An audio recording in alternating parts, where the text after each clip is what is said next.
ก็เลยเพิ่นอานาบมาให้ลองท่อไว้กันนะครับเอากันที่ว่าพาไปวันที่นี่เนาะเป็นเพ่งจะเรื่องอาหารเด้อพี่น้องเด้อ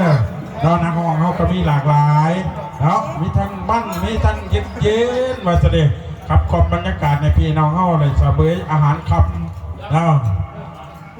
แล้ว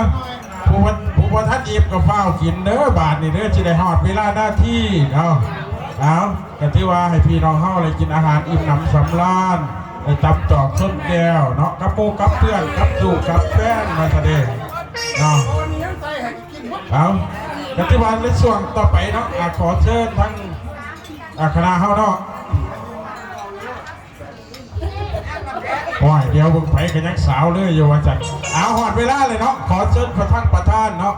ท่านประธานธงชัยปีศาจเพชรเมืองเล่าขึ้นมาเปิดงานในค่ำคืนนี้ต่อเอาตัวมือเป็นเกียรติให้ท่านประธานธงชัยปีศาจเพชรเมืองเล่า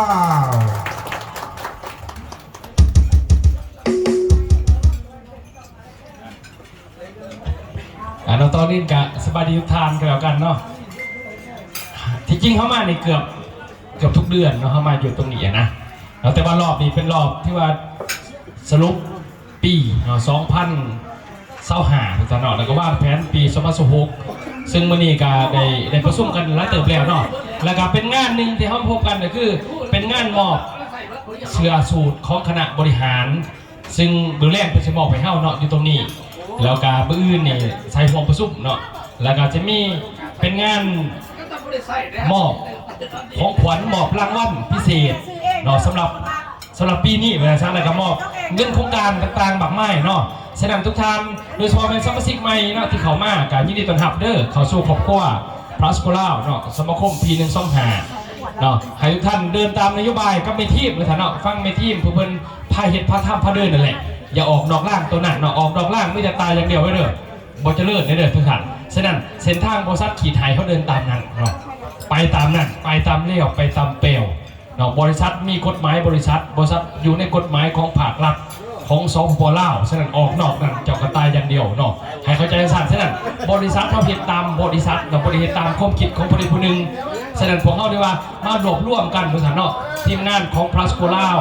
ถือว่าเป็นเรื่องเล่าดีๆเนาะในปีนี้มหาชาก็ขอให้ทุกท่านมีความสุขเนาะมวลซืนเมื่อเล่นนี่เนาะทุกท่านแต่ละโต๊ะแต่ละทีแต่ละนายก็ให้มวลไปน้ำกันเนาะข้าพเจ้ากระเคาะเนี่ยเปิดงานจะเป็นทางการเนาะผมขอบใจทั้งท่านประธานเนาะเพื่อนก็ได้เปิดงานเป็นทีเฉพาะเอาช่วงเวลาต่อไปเราจับแขนลูกผูกแขนหลานสุรนาเวทีบานนี่เราระบบปฐมบันเลงเราจัดเป็นเกียรติทั้งคณะบริหารคณะกรรมการเนาะและก็คณะนำที่125สุรนาเวทีเนาะเป็นจังหวะบัตรสลบบานนี่เนาะขอเชิญทั้งอาจารย์สายพรอาจารย์ขันคำสุรนาเวทีเนาะมาเต้นบาสสรุปพาพี่พี่น้องเขาบอลซื้อได้ครับขึ้นนี่เนาะข้าพเจ้าก็ถือโอกาสให้พี่ให้น้องได้กินข้าวแน่ก็ได้เต้นระบงน้ำแน่จิบเบียร์ไปน้ำเนาะมื่อนี้มีข้าวขาวสาวงามเด้อมีสาวผัดโกเล่างามบอสาวผัดโกเล่ามีตะพูงามเด้อพิเศษกับแมนทั้งสาวนักบานสนาคอยอายุเดือนหน่อยเจ็บทนมาสั่นปีนี้อายุ66 ขวบเด้อพี่น้องเด้อว่าเป็นขน้อยบอกดิในอายุเล่าฮะโอ้ยฝากไปธนาคารมาแสดงแล้วเป็นจังหวะบัตรสลบเด้อเส้นแขกถูกหนาตูนหนาตังเนาะโฮมมอนชินกับคณะกรรมการคณะบริหารเพื่อนเด้อ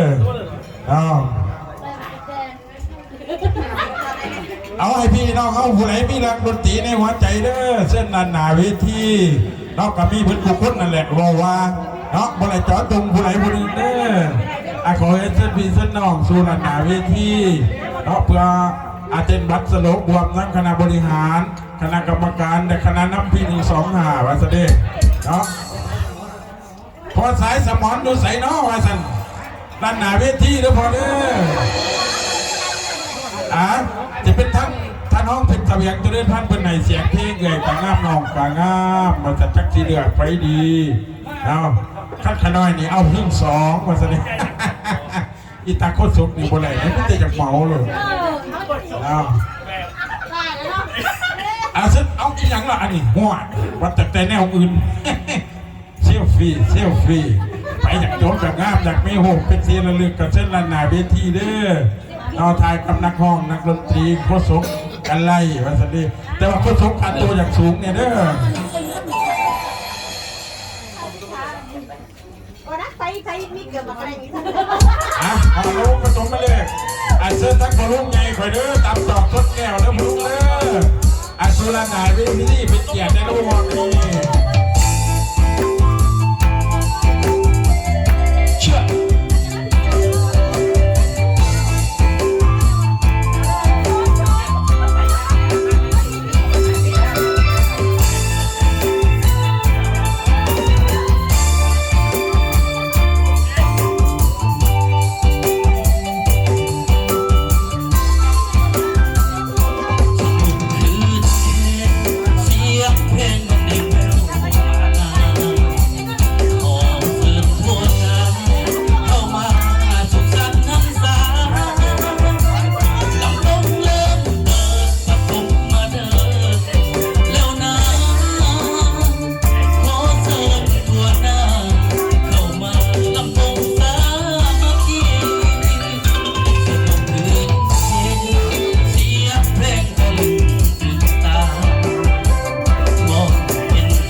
ท่านดุถูก ฟันสลบแล้วนะ เอาต่อด้วยฟันสลบได้วันนี้เด้อ